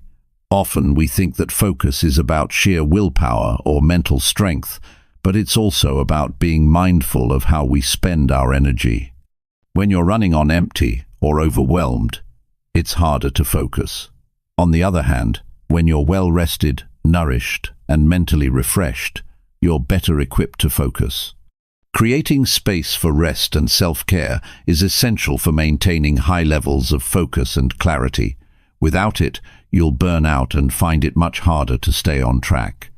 Building clarity and focus is also about learning to say no to things that aren't serving your greater purpose. In our society, there's a constant pressure to say yes to every request, to take on more, to be available at all times. But constantly saying yes leads to a life filled with distractions and obligations that don't align with what matters to you. To protect your time and energy, you have to learn to set boundaries. Saying no isn't selfish, it's necessary for creating the space you need to focus on your goals. When you say no to things that don't serve you, you make room for the things that truly matter. One powerful way to enhance your focus is by eliminating multitasking. It's easy to feel like we're being productive when we're juggling multiple tasks at once. But the truth is, multitasking often leads to poor results. Focusing on one task at a time allows you to do it with greater attention and care, leading to better outcomes. Whether it's answering emails, working on a project, or having a conversation, being fully present in the moment enhances your ability to perform at your best. In addition to simplifying your environment and setting clear goals, practicing mindfulness is another effective way to improve focus. Mindfulness is about being fully present in the moment and observing your thoughts without judgment. When you practice mindfulness, you become more aware of when your mind starts to wander or when distractions are pulling you away from your priorities. This awareness allows you to gently refocus and bring your attention back to what matters. A key part of creating clarity and focus is developing the habit of prioritizing. Not everything in life is of equal importance. When you have a clear sense of what's most important, it's easier to allocate your time and energy accordingly. Learning to prioritize means saying yes to the things that align with your values and goals, and saying no to those that don't. It's about having the discipline to stay focused on your top priorities and not getting sidetracked by tasks or commitments that don't move you forward. The ability to create clarity and focus also requires patience. It's easy to get frustrated when things aren't happening as quickly as you'd like, but remember that building focus and clarity takes time. It's not something that happens overnight, but with consistent effort, you will see results. Trust the process and allow yourself to grow gradually. Building focus and clarity is like developing a muscle. You have to exercise it regularly to see improvement. As you continue to build a life of clarity and focus, you'll notice a shift in how you approach each day. Instead of feeling overwhelmed by distractions and uncertainties, you'll feel empowered to direct your energy toward what truly matters.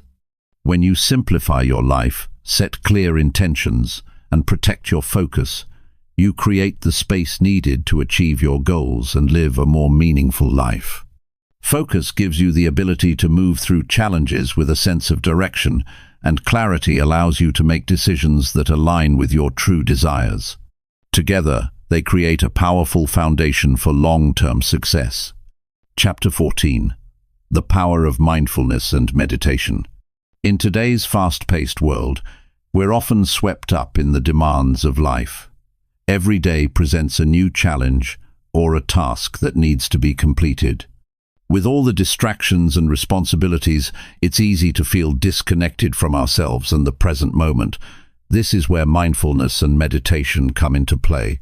When practiced consistently, these tools can bring us back to the here and now, grounding us in the present and giving us the clarity and calm we need to handle life's demands. Mindfulness is the practice of being fully present in the moment, without judgment or distraction. It's about tuning into your thoughts, feelings and surroundings with acceptance and without trying to change anything. Instead of dwelling on the past or worrying about the future, mindfulness encourages us to focus on what's happening right now. This shift in perspective is powerful because it helps us stop overthinking. When we're mindful, we're less likely to get lost in thoughts about what could have been or what might happen in the future. We're simply present with what is. One of the most common barriers to practicing mindfulness is the constant stream of thoughts that run through our minds. It can feel like our brains are always buzzing with worries, to-do lists, and endless distractions. The key to mindfulness is learning to observe these thoughts without becoming consumed by them. Instead of trying to control or suppress our thoughts, mindfulness invites us to acknowledge them and let them pass. This can be difficult at first, but with regular practice, it becomes easier to detach from the constant chatter and return to the present moment. Meditation is a powerful tool that complements mindfulness. While mindfulness is the practice of being present in everyday life, meditation is a structured practice that helps cultivate awareness and presence. In its simplest form, meditation involves setting aside a few minutes to sit quietly and focus your attention. This could involve focusing on your breath, a mantra, or simply observing your thoughts as they come and go. Meditation helps quiet the mind, allowing us to tune out distractions and reconnect with ourselves. It's a practice that can lead to greater clarity, reduced stress, and a sense of inner peace. One of the biggest benefits of meditation is its ability to help us let go of the need for constant control. Many of us overthink situations because we want to control every outcome. We worry about the what-ifs and try to anticipate every possibility. Meditation teaches us that it's okay to let go of this need for control. When we meditate, we allow ourselves to be present with whatever arises, without judgment or attachment. This sense of surrender helps release the grip of overthinking and allows us to simply experience life as it comes.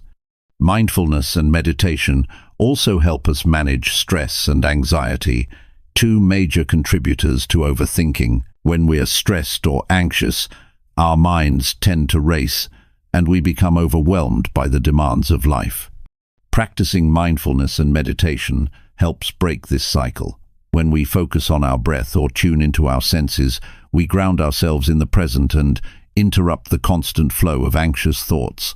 By regularly practicing these techniques, we train our minds to respond more calmly to stress, rather than getting caught up in a spiral of worry. Many people believe that meditation requires long hours of sitting still, but this isn't true. Even just a few minutes of meditation each day can have a positive impact. It's about consistency, not duration. If you're new to meditation, start small. Set aside 5 minutes a day to sit quietly, focus on your breath, and simply be present. Over time, you can gradually increase the length of your practice as it feels more natural. What's important is that you commit to showing up for yourself each day, even if it's just for a few moments. Mindfulness can also be incorporated into your daily life in simple ways. You don't need to set aside special time for mindfulness practice, though it can be helpful. You can practice mindfulness while doing everyday tasks like washing dishes, walking, or drinking a cup of coffee. The key is to pay attention to the present moment without distraction. Notice the sensations of the task at hand, the feel of the water on your hands, the sound of your footsteps, the warmth of the coffee cup. By engaging all your senses, you bring your full attention to the present moment. When we practice mindfulness, we also become more aware of our emotions. Instead of pushing our feelings away or trying to ignore them, mindfulness encourages us to observe them without judgment. We can notice when we're feeling anxious, frustrated, or sad, and instead of reacting immediately, we can simply acknowledge these emotions. This awareness gives us the space to respond to our feelings in a healthier way, rather than being swept away by them. Over time, this can help reduce emotional reactivity and increase emotional resilience. Another powerful benefit of mindfulness and meditation is the improvement of our overall well-being. Studies have shown that regular meditation can reduce stress, improve sleep, increase focus, and boost overall mood. By giving ourselves the gift of mindfulness, we are better able to handle life's challenges, and we cultivate a deeper sense of contentment and joy. It's not about eliminating all of life's difficulties, but about learning to face them with a calm and clear mind. As you begin to incorporate mindfulness and meditation into your life, remember that it's a process. It's normal to experience challenges along the way, whether it's difficulty focusing during meditation or feeling like you're not doing it right. The key is to be patient with yourself.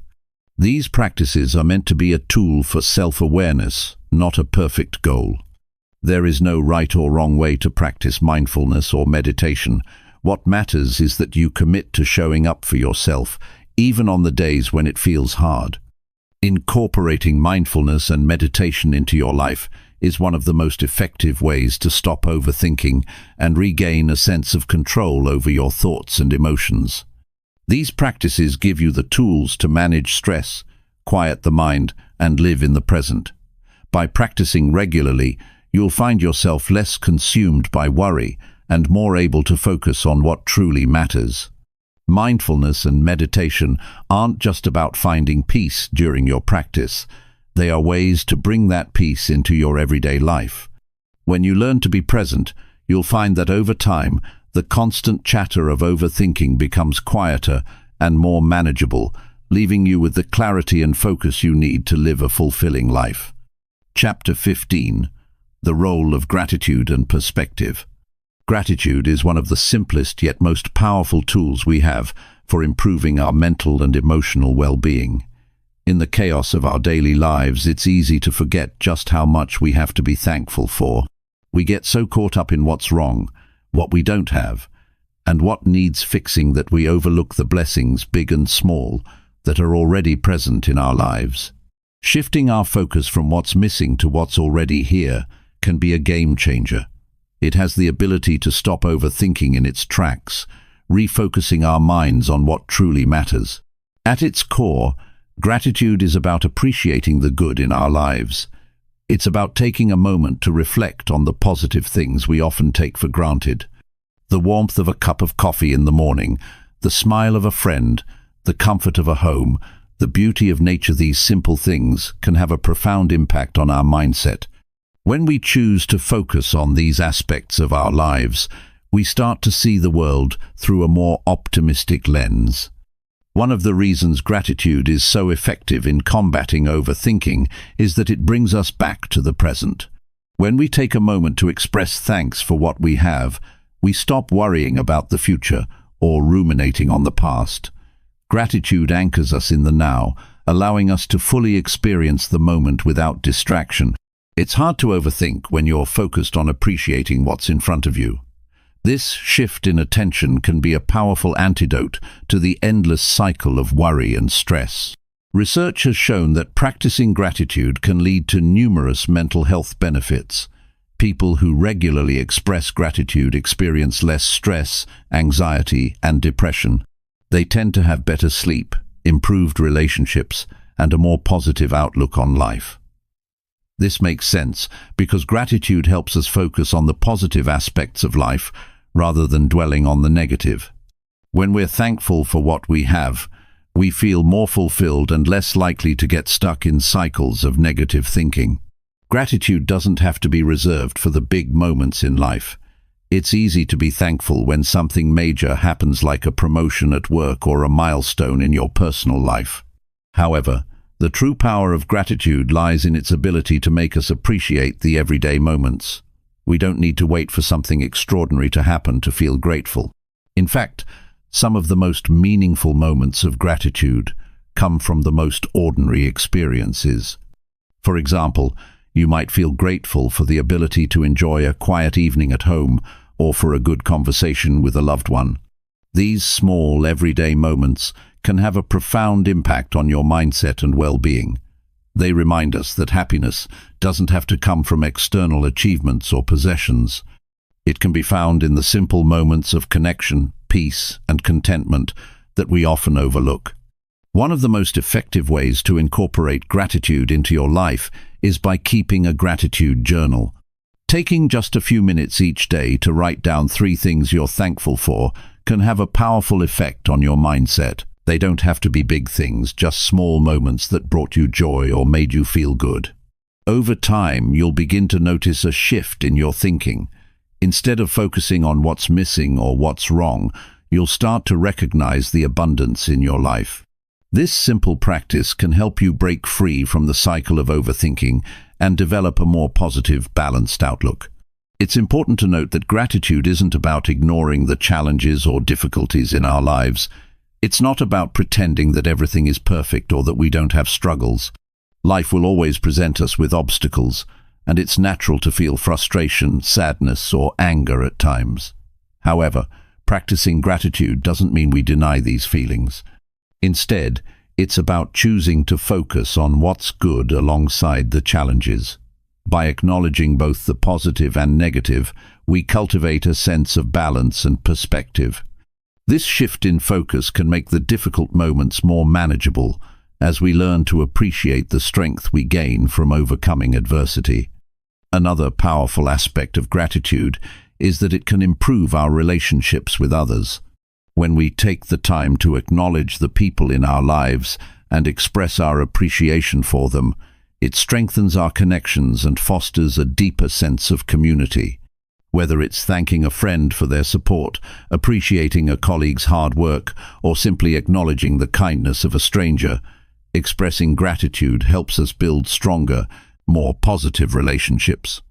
These meaningful connections, in turn, create a support system that can help us navigate life's challenges and reduce feelings of isolation. Gratitude also plays a crucial role in shifting our internal dialogue. Many of us have a constant stream of negative thoughts running through our minds. We criticize ourselves, focus on our flaws, and worry about our shortcomings. Practicing gratitude helps to counteract this negativity by training our minds to focus on what's good about ourselves and our lives. When we make gratitude a regular practice, we start to view ourselves and our experiences in a more positive light. We become more aware of our strengths, our progress, and the things we have to be thankful for, rather than dwelling on what's wrong or what's missing. Incorporating gratitude into your life is a simple yet transformative practice. It doesn't require special tools, expensive resources, or a lot of time. It's about making a conscious decision to shift your focus from what you don't have to what you do. Whether it's through a gratitude journal, expressing thanks to others, or simply taking a moment each day to appreciate the small joys of life, gratitude has the power to stop overthinking and bring peace to the mind. When you make gratitude a habit, it becomes a natural part of your daily routine. It helps to break the cycle of overthinking by encouraging you to focus on the present moment and the abundance in your life. Over time, this practice will shift your mindset, allowing you to see the world through a more positive lens. You'll begin to notice the beauty in the ordinary, and you'll find that your worries and anxieties have less power over you. Gratitude doesn't just change the way you think it changes the way you live.